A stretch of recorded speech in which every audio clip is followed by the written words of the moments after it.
Hello, everyone. A very good evening to one and all. Hope you are at your best in this pandemic. I am Rishabh and I will be your host for the session.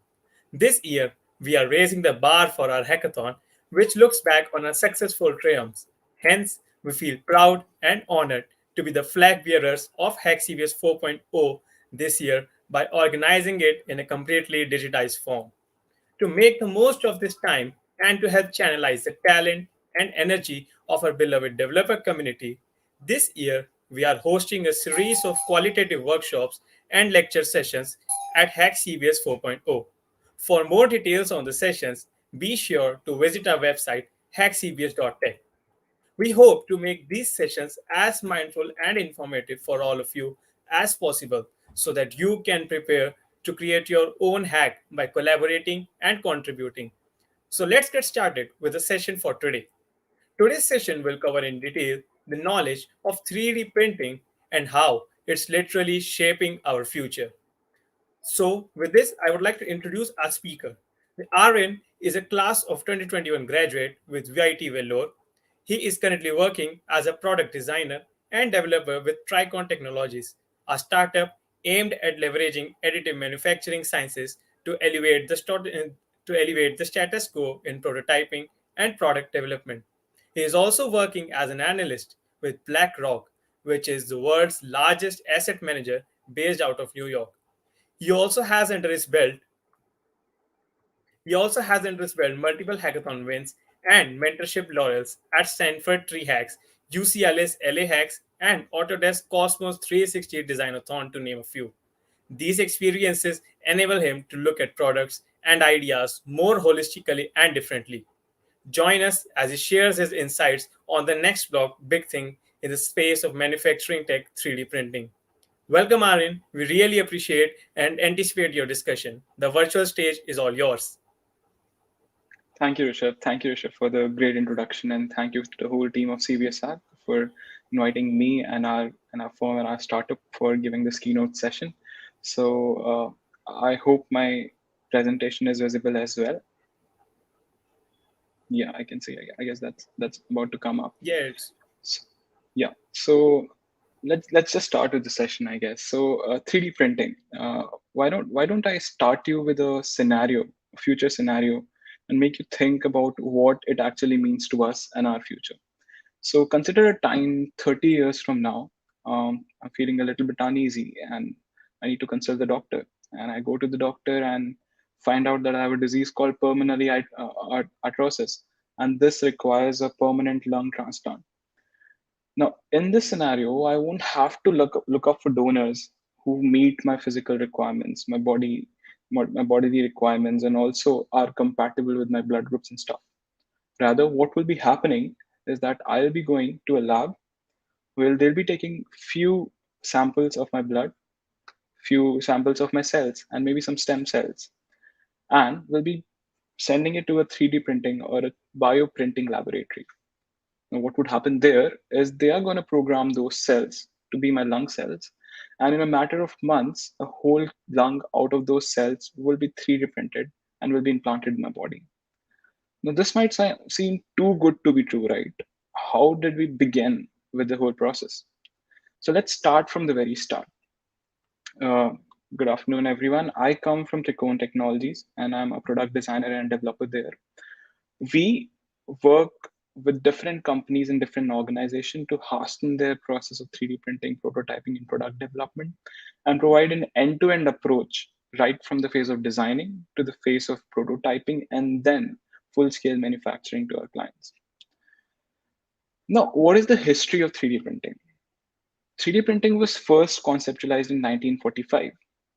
That was the time when someone came up with the concept that a layer by layer additive process could be used to make products instead of removal of material from a whole bunch of metal or another plastic or a glass to manufacture different complex structures or easy structures for that example. Now, after the conceptualization commenced in 1945, in 1971, it started to come in practice. People started to develop some FDM 3D printers, which we're going to talk about later in the session, which are fusion deposition, fused deposition modeling 3D printers. And That's when people started to actually use that process to make some products out of it. Now, the third step, as you can see on the screen right now, is what is 3D printing? 3D printing was basically making a making a structure or making a product layer by layer. Up till now, the only process of manufacturing that we have been using was a deductive process of manufacturing. So you start from a big block, start on reducing materials from the edges or from the crevices or from whatever sides you want to obtain a desired structure. Now, what was the problem in that? The first problem was wastage. There was a lot of wastage in the conventional process of manufacturing. Say I have to manufacture a product that is of 100 grams, I still have to start with a metal block that is of say 1 kg to obtain that desired structure. And the time it took is also a lot. You have to have a process planner who decides on what are the different processes that needs to take place to obtain that desired structure. Are we going to remove the material circularly, or are we going to mill the whole block? Now, there are a lot of steps which I'll again come back to in the conventional process of 3D printing, which were a hurdle when it came to printing, when it came to manufacturing complex structures, or when it came to prototyping. Now, consider example where you have to manufacture. Now, consider the example of this hackathon itself. Many of you might come up with various hardware ideas, which at first would seem hard to implement. And also, if you, since it's a hackathon, you don't have resources to actually build it on a large scale or a lot amount of money to actually see if what you have proposed or what you have proposed and designed is the right thing. Now, here comes 3D printing. 3D printing helps you prototype your ideas and your project and your products first in a quick time, and secondly, in a very low cost compared to the conventional process of manufacturing. Let's go to the fourth point in the meanwhile. In the early days, only a few companies managed to use 3D printing. Now, why was that the case? Because 3D printing and the process of fusion deposition modeling was under a patent. And only a set of organizations were able to utilize this process. And that's why, like I said, the idea commenced. The idea was conceptualized in 1945. And this, right now, in the past decade, is the time that we are actually utilizing in full swing.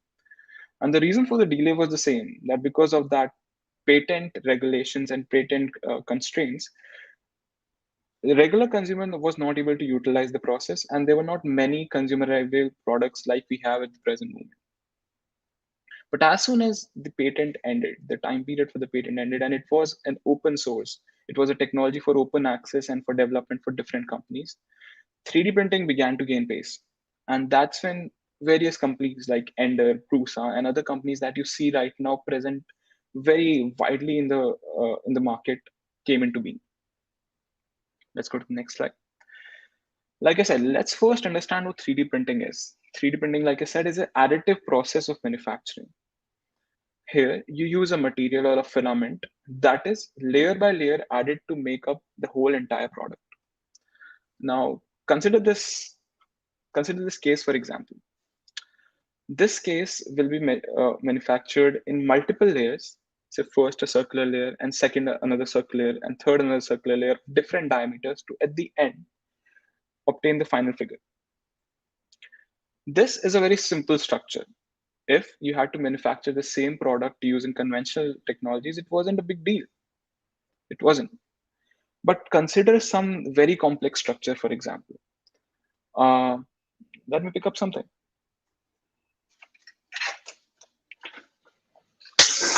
Consider this gun, for example. This gun has a very complex shape. For manufacturing all the ends of the gun, or the nozzle of the gun, or the body of the gun, you have to use either the conventional reductive process of manufacturing, which will take a lot of time, or you are limited to materials like plastic in this case, which can be molded easily. And let me come to tell you this, that molding and casting are also not easy processes, and you require a mold. For example, I have to print just one piece of it. I would require to create a mold for creating one piece of this particular product, which is a very expensive game. Here 3D printing could be used to just design the design on a computerized system, which we call CAD, computer aided designing, and simply use an FDM printer or another type of printer to print the whole gun. in one go in a very short amount of time with less preparation and many less steps involved compared to conventional process. Now, this is 3D printing. Now, there's not just one type of 3D printing as many of you might presume or misconstrue. There are primarily major 7 types of additive manufacturing processes. I can go into detail about all of these processes, but in the interest of time and also given the amount of usage that these processes have with you, I'll just give you an overview of all these 7 processes. The first one is material extrusion, the most common type of 3D printing process that you see. The FDM 3D printers, which you might see in your colleges or which you might see uh, various companies using, and I myself am using, and our company's first product was, just uses a filament which melts and prints in place to develop various layers and thus make a product. That's the first type, the material extrusion, the most common type of 3D printing process. The second is VAT polymerization. Now, you might, if some of your enthusiasts might have heard of SLA 3D printers. The first kind of was FDM, but the second kind of is SLA 3D printers. What you do here is we use a liquid resin, and with the help of polymerizing lasers and with the help of treating the resin in a particular way, we solidify the resin layer by layer to develop a product. Now, the prime differences in FDM and SLA 3D printing is that you get a very higher quality of surface finish when you're producing it through SLA, FDM, SLA 3D printers. Although this is debatable because there are various kinds of FDM 3D printers that could be brought into use, and everyone have different nozzle size and different, in layman terms, different quality of their finished product. But SLA3 printers also comes in use when the amount of product that you're printing is high because the time taken is usually less. The third type of 3D printing is powder bed fusion. In the second type, we were using a resin, a liquid resin, whereas in powder bed fusion, we are using a powder. So just assume a box filled with powder and it's treated with some kind of laser in layman terms or rays that solidifies again the same product or the same layer in that specific place. That is powder bed fusion 3D printing. The next type is material jetting 3D printing. The following are binder jetting, direct energy deposition, and sheet lamination 3D printing. The most of them, like I said, these are all types of additive 3D printings are, are working layer by layer, or in the case of sheet lamination 3D printing, in a in a big roll of 3D printer that is depositing different sheets layer by layer. I don't think it's in the interest of the time to go in detail about them, but I think you get the basic idea. And the name are pretty self-explanatory for all the processes. Now comes a major topic, which is 3D printing before, during, and after the pandemic.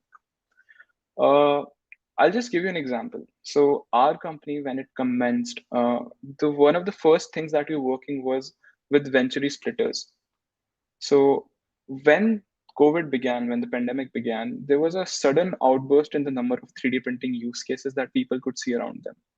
I, for myself, printed a lot of face shields and their skeletons and wireframes and distributed it to different people. People were printing a lot of splitters for different medical equipments.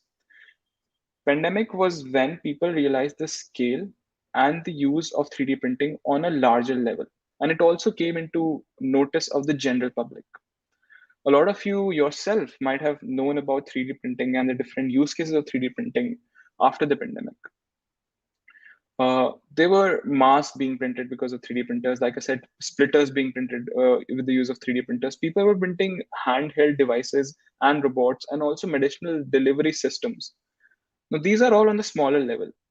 On a larger level, there was a large amount of labs that were using 3D printed organs, like I told you in the very start, for the testing of the drug. Now, let me introduce to this side of 3D printing. Now, consider the present scenario where a drug is developed in a time of 10 to 12 years. Now, many of you might not know that, but the process of developing a drug from the commencement of the project to the end of having a final deliverable and usable drug is a very long amount of time. Many of you might have heard it when the pandemic started that a vaccination to be released to the general public will take a lot of time, not because of the development, but because of the testing and its use cases and what effects it might have on the general public in a longer amount of time. Now, how can 3D printing change this case, or how did 3D printing change the scenario?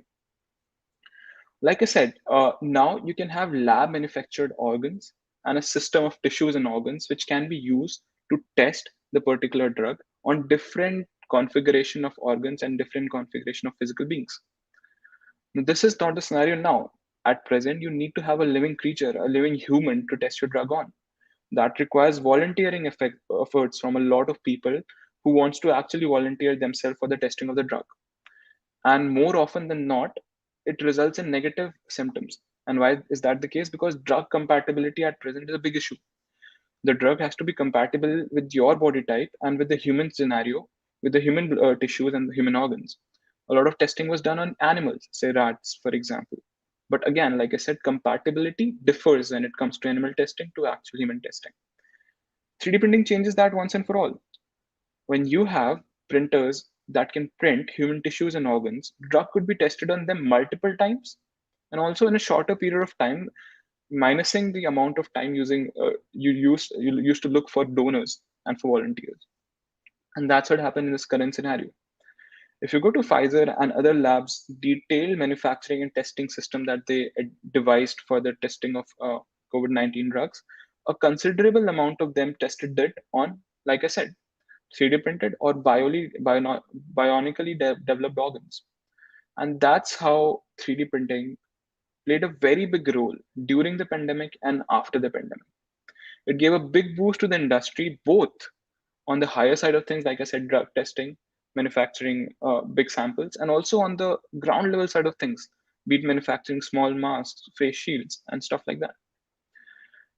This, in short, gives us the scale. This, in short, tells us about the reach of 3D printing if brought into the right use case. Let's go to the next slide. Now, like I discussed, what were the four problems with the conventional manufacturing techniques? The first problem was high cost and turnaround time, like I said. Starting with a big block, using a lot of material, having a lot of wastage incurs a very high cost. The turnaround time was pretty high because there are various processes involved in actually manufacturing that product from scratch. There was very little freedom of design. Now consider a scenario that again, I'm manufacturing this same piece of equipment, but it's hollow from inside. Now, how do you do that with conventional process of printing? You either have to join two hollow pieces and then make one hollow sphere, two hollow hemispheres. Or there are various other techniques like casting and all, again with their own constraints. This is a very simple case of how the freedom of design is what we get with 3D printing and not with conventional manufacturing process. Now consider very thin fragments of pieces in a conventional design that cannot be manufactured using conventional design because the precision of the machine and the precision of the operator using the machine should be very high. The thin pieces, on the other hand, could be very easily developed with 3D printing because you don't have to use reductive process or take out any material from any stuff, but rather just print whatever you are designing. So that reduces the amount of failures that you might have and also gives us more freedom as a designer, as a product developer to develop and make various kinds of products. Now, this is a very interesting point if you want to discuss in detail about it. The little freedom of design that we get, or the vast freedom of design that I should say we get with the help of 3D printing. You might have heard about bionic designs or bio-inspired designs. Now, what are those? Nature never develops in a deductive process. Consider a tree. A tree has branches or has more material in the place that experiences the largest amount of stress or the largest amount of force. In short, they have material or they have things in place where it's required and not because it's required for the over structural stability during the manufacturing process. And that's what 3D printing changes. If you have heard about bio-inspired design or bionic designs, 3D printing is a major form of processing and manufacturing those designs because of the freedom it gives you during the process of developing that design. You don't have to be limited by the amount of tools, time, and expertise that you have in terms of developing that process using conventional process. But you have the complete freedom to test bionic designs or designs that only meet the purpose. And that is how 3D printing is a big and the one of the biggest virtue of 3D printing comes into play. The third point, as you can see on the screen, is the high cost of prototyping. Like I said, it requires a lot of people and a lot of process to just manufacture a prototype of a product. On the other hand, you can develop a miniaturized version of your product or even a large scale version of a product on a prototyping phase at a very fast time and on a very low cost. A person like me, a college student who's just out of college, can simply use his own cheap 3D printer to prototype a product that he is envisioning. This firstly gives us more freedom in terms of prototyping, and also the reach of prototyping spreads to a larger audience. Then the next thing, mass customization not possible. Now, what if I told you that at present, there are companies who are using 3D printing to customize every product that you're using? Let's take the example of a shoe. Now, I can have specific requirement of customization for my particular shoe, be it in terms of design, be it in terms of structure, or be it in terms of the usability. Now, I cannot, say, for example, approach Nike or Adidas or a big manufacturing or a big shoe firm to customize that order as per me. Although the companies have given people the option of customization, but not at a very large scale. The first, if done by humans or by conventional manufacturing process, are expensive, and second, are limited. But 3D printing gives us customization opportunities on a larger scale. And this is just one example that I'm using. This was the example of a shoe. Now consider the second example that I'm going to give you is something that I myself worked upon, like Rishabh mentioned on Stanford Tree Hacks. Now, what was that? Now, if you see the mask that we're using right now, uh, it's a debatable thing that not all masks at present are customized to the facial structure of all the patients or all the people that they use, the people that are using them. Now we came up with an idea, and a lot of other people have came up with similar customization ideas for mask and the structure, where your face is scanned, and with the help of image processing, we come out with a wireframe structure of the mask, not the complete mask. Someone might ask, how is it breathable if the mask is printed in plastic or some other material? We came up with a customizable wireframe structure of the mask, which in the next step can use a 3D printed can use a N95 cloth or any other face shield kind of a cloth for the mask and for the filtering part of things. But the idea that I'm planning to give you here is that the customization to that extent was possible just because the cost was low and the time was low, and also we have the flexibility to print those customized product, which was not the case in conventional 3D printing. Now, when I'm talking about printing on a large scale, say 500 masks, now it's easy to print those 500 customized masks because every mask will have a separate 3D design, and the process for printing all those customized part is the same. I don't have to change anything in the process, just the design changes, which, like I said, is automatically generated in my case. But in the case of conventional manufacturing process, you have to use different fixtures for every type of customization that you're using. That's not the case with us. If you're casting it, you have to have different casts and you have to have different molds for every customization that you're using. Again, not the case with 3D printing. I can print as many customizable products as I want, again, using the same process without changing a thing, but just the design. Let's go to the next slide. Now, again, it kind of talks about the same things that conventional printing and 3D printing differs on these kind of things. At present, 3D printing for marketing is being used on a very large scale.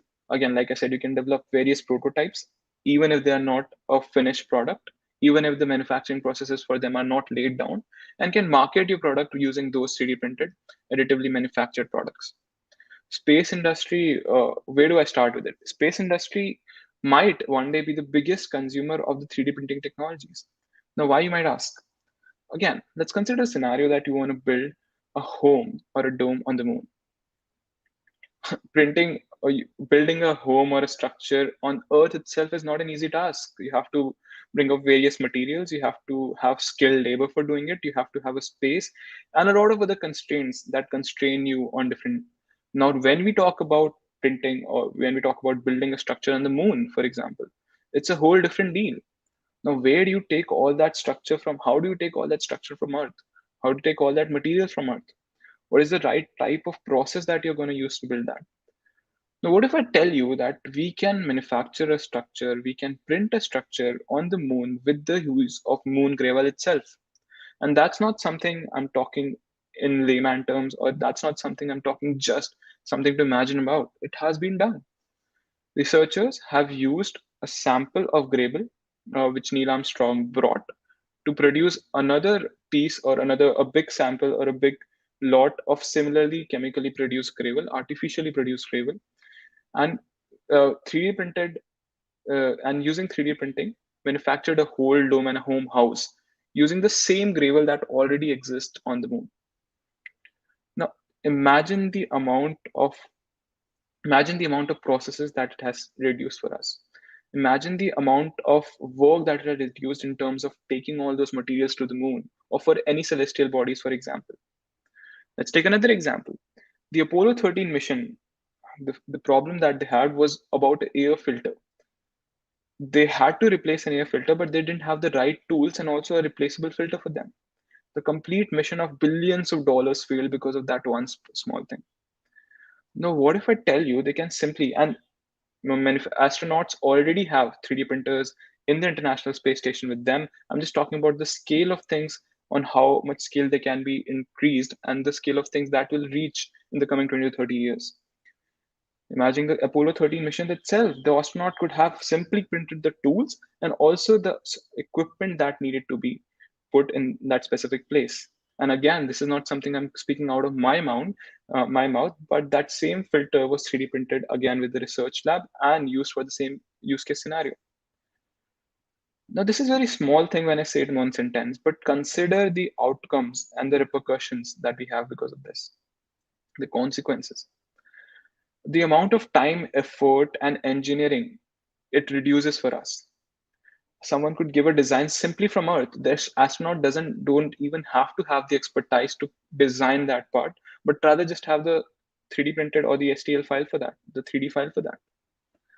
This is the scale of 3D printing and the ability of doing things that it gives to us.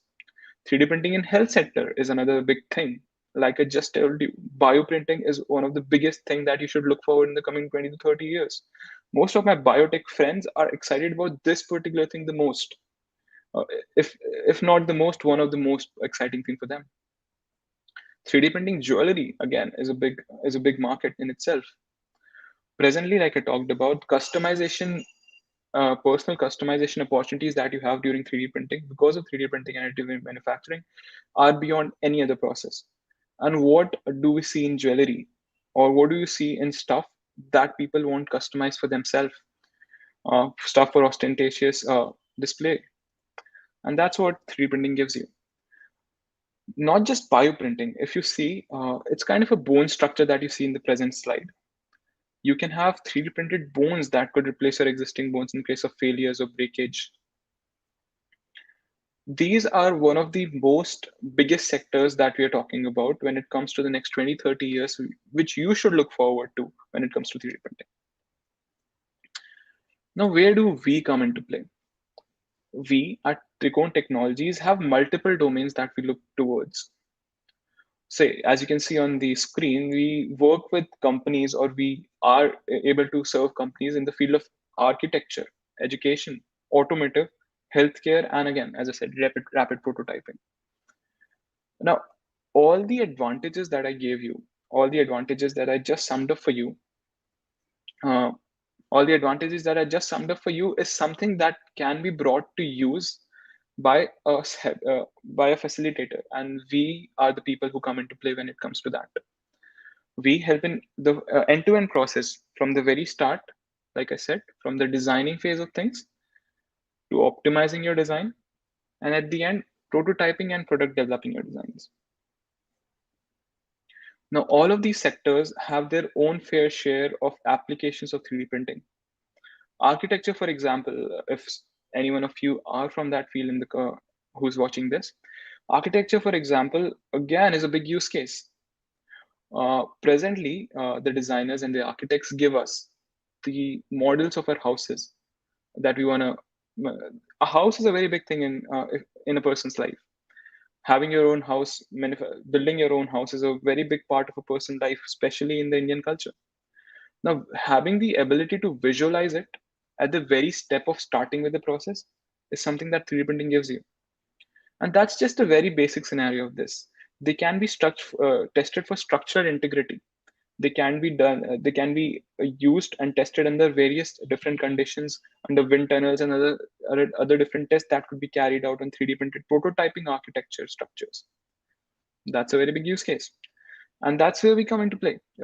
We can give you the structure, the whole demo, and the whole prototype of your house or any architecture building that you have designed or your architect has designed, so that you can have a big visualization of that, and in research scenarios can test on that structure. Second is education. Many of my friends are in the medical domain. They are doing their MBBS, they are doing their masters and various other degrees. If someone among you is someone who is from the same field, they know that you have to buy bone structures at the very start of your MBBS, say first or second years. And you study those bone structures for very minute details. And that's what comes into exam. And that's what a very major part of the whole degree. Now, right now, there were two methodologies of producing those bone structure. One was donations. People used to donate their bodies. And once, in the case of unfortunate demise, their bodies were used for extraction of those bones and also for other use cases. That, as a result of that, as I've seen with my own eyes and in my own experience, that many of my friends had a single bone structure in their college, which they used to pass on to the different students and then study the bone structures for their exams, for their general knowledge. But now you can have as many accurately developed bone structures, 3D printed, at a very low cost, with every student having the same set of identical set of structure. That's again just one use case. When it comes to engineering, for your case and my case, I myself and my team members who have been college students in the past have used various, in their various projects, used 3D printing extensively. Be it we were an active part of robotics, a club in our college which used to actively develop hardware projects, and 3D printing came into use to a very large extent. We used to test our prototype by simply 3D printing them, assembling them, and embedding the software inside them, and using different microcontrollers, microsense, and other stuff. And education, like I said, is, if not the biggest, one of the biggest use case for when it comes to our relevance. The third is the automotive sectors. There are various complexly produced parts in a car, and believe it or not, it's because of them that the cost of many supercars or many expensively developed cars increases, because the mass production of those components is an expensive deal. If any one of you doesn't know, metal 3D printing is already the case since many years. If this is a doubt in front of in any of your mind that we can only print plastic type material or glass or resins, ceramic materials with the help of 3D printing, that's not the case. People are already printing metal and metal objects using 3D printing. It's definitely a different kind of printer that lets you print metal out of it, but that's been the case. So you can also use 3D printing in automotive sector extensively, in the automotive sector, in developing different parts of the car, or the gearing system, or the gear transmission system, or the shocker system, or the braking system. And it's already been done. All that let's remain is the mass scale production of those technologies. And again, we are a part of that revolution. We can help you in all of your automotive projects to print a prototype of all those things. The next thing is healthcare, and I think I have discussed extensively about this, and we don't need to discuss a lot more about this. You already know. And the last thing that is mentioned is rapid prototyping, and that's, yes, prototyping all of the sectors that I just told you, and many more other things that you want to. Let's go to the next slide. So, what is our aim? What is our aim with this particular startup? What is our aim with this particular organization? Our first aim is to leverage the ability that we get with 3D printing, that is mass customization. We have already printed customized products for a lot of our clients, and that's what we do. We give them full freedom to customize as many products and as many times in the process of product development. The second is marketing orientation era, and I talked about it. When you have to market something that you're developing, instead of having a fully ready product on a mass scale structure, we can have a 3D printed or additively manufactured product instead of that, and that's what we help with. Many of many of our organization, many of the teams have contacted us to develop mementos for them. That was a part of marketing. You can have customized company or customized club or customized organization souvenirs on a large scale that could be printed by us and could be given for you. And it's the case with everyone who's helping you in rapid prototyping. The third thing is convenient and lesson cost. That's a particular aim. That all the customizations that we do, all the marketing equipments that we provide are firstly convenient for you to get, and secondly are very less in cost. Now I'll come to talking about how we are using or how we are achieving the less in cost aim extensively, and you'll know why how that makes us different and why every 3D printing organization or everyone who talks about customization and less cost is different from us, or how we are different from them. Now, what are our technological advancements? The major thing, the one of the major thing is that we have a engineering wise sound team with us who can develop various iteration of the products that you want. We not only provide you with making the design, but also optimizing the design for various purposes. Could it be lessening the cost? Could it be increasing the structural integrity?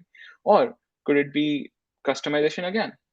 So that's our first virtue, that our technical advancement in the engineering team and the knowledge of the engineering team in terms of optimizing the product has been max. The second and the most important thing is that we are India's first and the only organization who develop their own SLA 3D printers. We have two patents in the patenting in the process of patents. We have already started the process and is about to come to a closure, where we develop our own FTM 3D printers and our own SLA 3D printers. So SLA 3D printing, as I said, helps you both in scale and also the finished quality of products. So we, like I said, have our own patent of SLA 3D printer, which is ultra cheap compared to the marketing or compared to the market matrices that already exist in the present market. And also eliminating all the processing and the middleman charges that comes in importing 3D printers, say from China or other countries, which is the case in the present scenario. So we give you in the future and right now give you that flexibility of having a highly advanced process of 3D printing and additive manufacturing at a very low cost, which is indigenously developed. Third, like I said, we also have a very low cost and highly effective 3D FDM 3D printers patent and the technology to do that. If any of you is aware, presently there are few major players in this field. I myself right now at one point had a Creality 3D printer, which was a very first starting step of buying a 3D printer on a student level. It's cheap and you get it from China or from vendors inside India. But now, the to just give you an overview, this is an Ender 3 3D printer that I was using, and then we have more iterations of it, with one iteration being called the Ender 5. So my printer is cheap, but not with that much precision and accuracy or the quality of print that I get. But Ender 5 3D printer comes with more accuracy, but a very high price tag.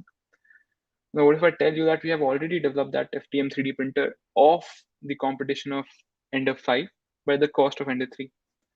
That must be really surprising. And that's again what a technical achievement is. Now, how are we different? This is a general set of instruction that you can see as a consequence of all the technical advancement that we have already devised.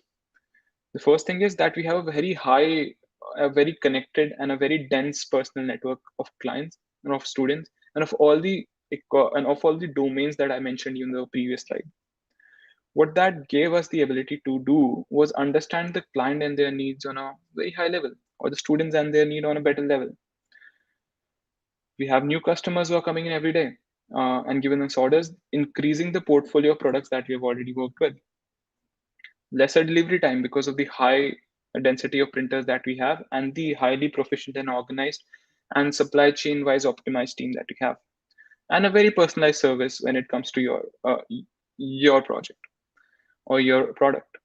For example, one of my friend who was doing their final year project last year had to print a product, a wheel, if I should say that, specifically an Omni wheel, in a very small amount of time. And the amount of personal care and the personal service they got because of the small scale that we have been operating right now on. is what you require at that particular point of time. Again, our prices are pretty less, so it's pretty affordable for children, for students who are in engineering colleges or medical colleges and different colleges to actually come to us and have their projects printed. And again, we have very much success in having repeat clients, and I guess that proves us for the progress that you have in the particular field. Now, how 3D printing can solve a problem in a hack, and I guess this is what you all must be looking for or must be waiting for. Now, like I said, when it comes to prototyping the hardware product that you have been using in the hack, and I should say this from a personal experience, I have been a part of nine hacks and been at the podium place at seven of those hacks, uh, and mentored at other hacks, including being a part of the Stanford hacks and mentored at LA hacks, which was again an MLH hack like one of yours. And people in those particular proficient hacks and one like yours in those colleges extensively make use of 3D printing like I did in the case of Stanford Hacks and other different hackathons. It's very easy and it's very effective to channelize and to make a prototype of your product and actually demonstrate that in front of the judges or in front of the judging team. And it also is a very big proof of concept, which is different in the case of just having simulations defining your products. So that's where 3D printing comes into place. It aids you during hacks to show your design and actually have it physically printed or have it physically with you to have a say working mechanism or a static mechanism, whichever you want. It gives the personal touch to your prototypes in case you want them, in case you want to just print the name of your whole team in that, in case you want to give other aesthetic changes to the whole product. That could be done easily. It's also very cost efficient. It doesn't take much of your money out of you. It's very easy for students to do so. And also, the time that it takes to develop that prototype, no matter how complex it is very less. So that's how you can use 3D printing in case of a hack. If not this one, in the next one, when you have right connectivity with us or any team that you would like to connect to. But I would highly encourage you, like given the platform that you already are at, to make use of this, leverage this amazing technology that's going to change our future, and that's like I said, literally shaping our future. So I guess that's mostly it from my side. I'll be open for question and answers if there are any. But I would just like to close in with this statement, close in with what I started. So like 30 years from now, you might be walking to a restaurant in your 3D printed shoes, a restaurant that serves you 3D printed vegan meat products and also uses other processes to develop the same thing. And if not in the next 30 years, and I can say this for surety that in the next 10 to 12 years, someone you know or you yourself might be using a drug that had been developed with the process of 3D printing organs and have been tested and developed because of that. So I guess it seems to be a very exciting future, and I am definitely excited for it. I hope the same from your end.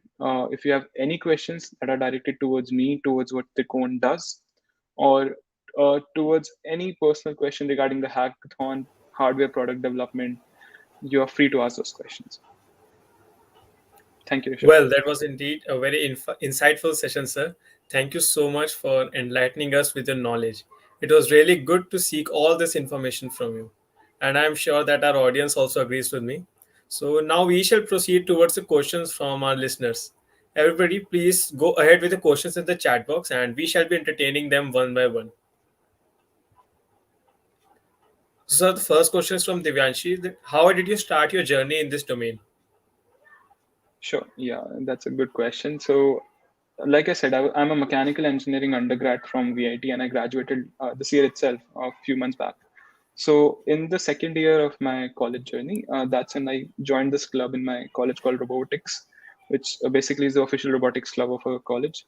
And the founders of the company that I'm working right now are just our seniors, 1 year seniors from me in the same domain. So during that time, one of our senior proposed this idea of having a 3D printer for our own clubs because we developed a lot of projects. And we were already into designing, CAD designing, since I'm a mechanical engineer. That's a very big part of what I did, designing different products and different stuff for other friends of other branches and all. But that's how the journey began. So once we got the 3D printer in our club for ourselves, like we started printing those different prototypes that we are already designed in our CAD softwares and actually came into being. And then that's how it started. Yeah. So the next question is from Ethan. That Are there any limitations of 3D printed organs like that of organ transplant? Good question, Ethan. So, like, this is a very open-ended question at this point of time. So, like, when I made you imagine the scenario, it's about 15 to 20 years from now when you'll actually know the consequences and ins and out of 3D printed organs transplanted into people. Right now, it's still in the development phase. So, I guess it would be a little early to say what are the limitations of that.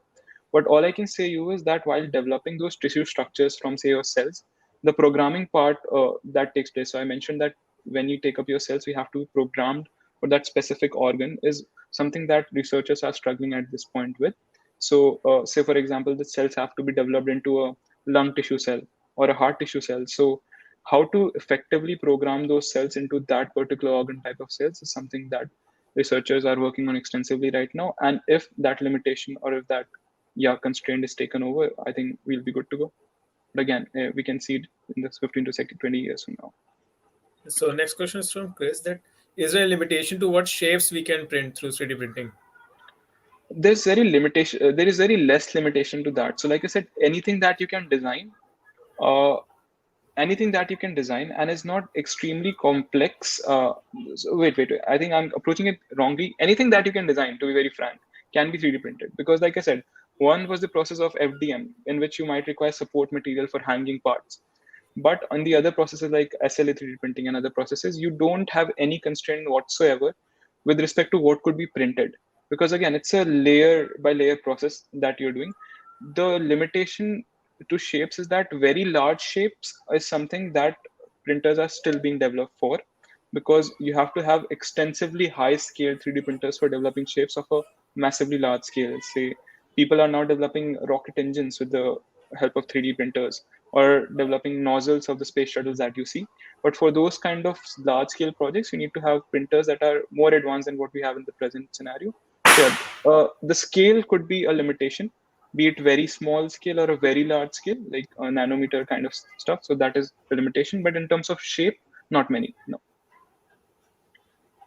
And next question is from Pooja that she says might be the silly question, but is there any type of coding used in 3D printing machines?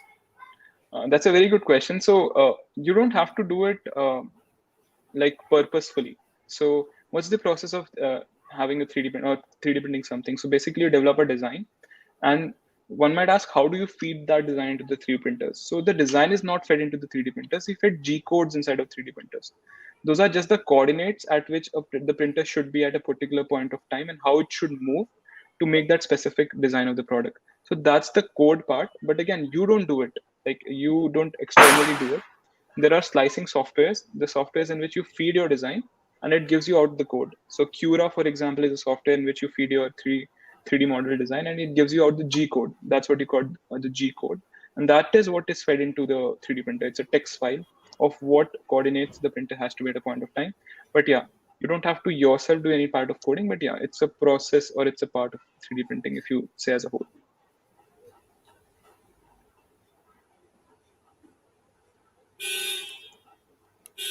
Yeah. Do we have any more questions?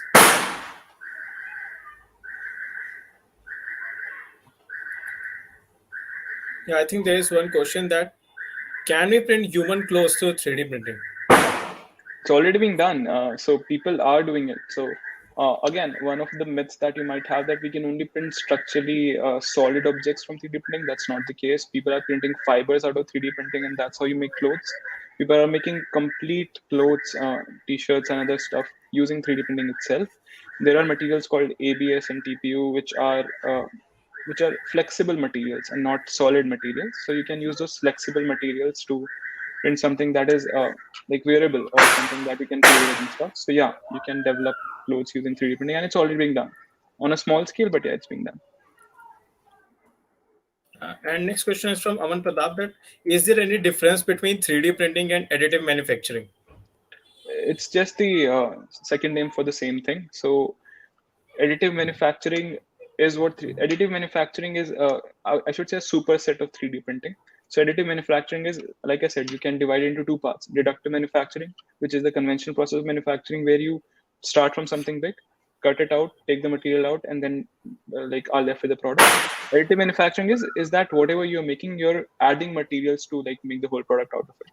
So 3D printing is kind of a subset of that additive manufacturing, but yeah, these are conventionally or in layman terms the same thing. But it's a superset, so you can have other processes inside additive manufacturing, which might not technically come inside 3D printing, but that's a topic of discussion. One last question I can see from Vedantu, that Yeah. what is the average cost of a printed part? Like for example, if we are building a car with a normal toy dimension. So, in case of 3D printing, the cost of the finished product depends on the weight of the product in most of the cases. So, for example, like I'll just show you something that I have printed. Again, it's kind of a toy. So, this is one of the 3D printed dog. If you can see on the screen, it's just a small Yeah. toy or souvenir you can see. So this took say around 20 grams or say 10 gram. I think it was 10 grams to print because it's mostly hollow and 10% input density. So it depends on the amount of weight of the product in most of the cases. Sometimes the complexity or and sometimes the type of 3D printing process that you're using. So FDM process would be a little bit cheaper. SLA would be a little bit expensive. But for this, for example, I'll again, this is not from the side of what Trikon charges for it, or this is I'm using because their material are different, their finish quality is different. But when I printed it through my printer, since it was around say 15 grams, so I just had to calculate the amount of money that that 15-gram materials of filament would have taken, which was around say 50 rupees or 100 rupees, and then add the electricity charges and some like for my case, since it's a personal use, I didn't have to add electricity charges or the convenience and the service charges. But yeah, basically say 100 rupees you can have this small uh, product or the car that you're talking about if we negate the delivery charges because they're not in our case. But yeah, that's the amount of cheapness that you get it for.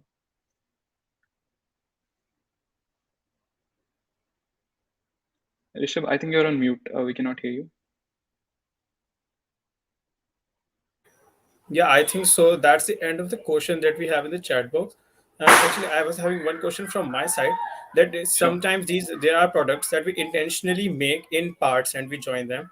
So Mhm. with 3D printing, what is the solution for such kind of products?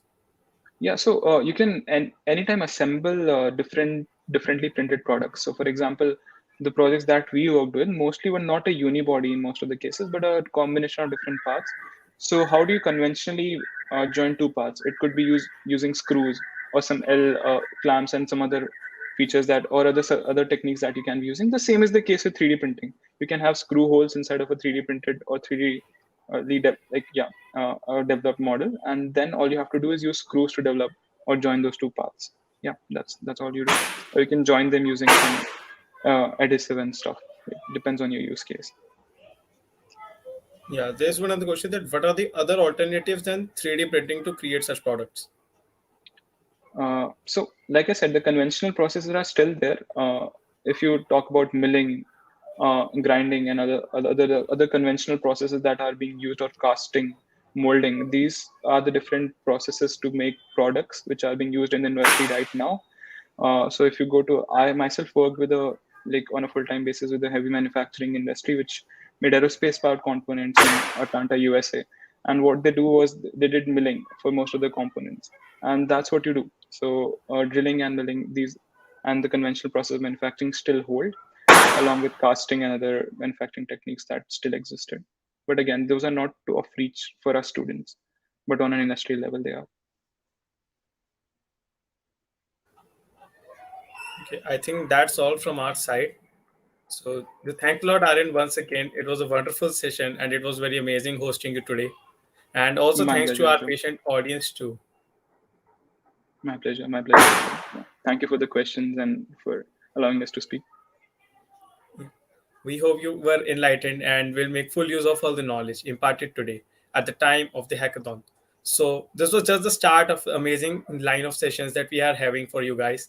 To know more about what we have in lineup, you can visit our website hackCBS.tech, and please do not forget to join our Discord server for all the wonderful sessions notices. The link to our website is dropped in the chat box for all of you to visit and register. We surely don't want you to miss out on the amazing swags delivered at your doorsteps and prizes worth $50,000. So we are just left with 2 days to go until our registration ends. Hurry up now, grab your boarding pass for the fourth edition of India's largest student run hackathon, HackCBS 4.0. And with this, I would be saying that we are having a next workshop at 3 p.m. tomorrow on contributing to open source by Brigesh Mohapatra. So please do set up your alarms for this session. Hope to see you all there too. Thank you for the day.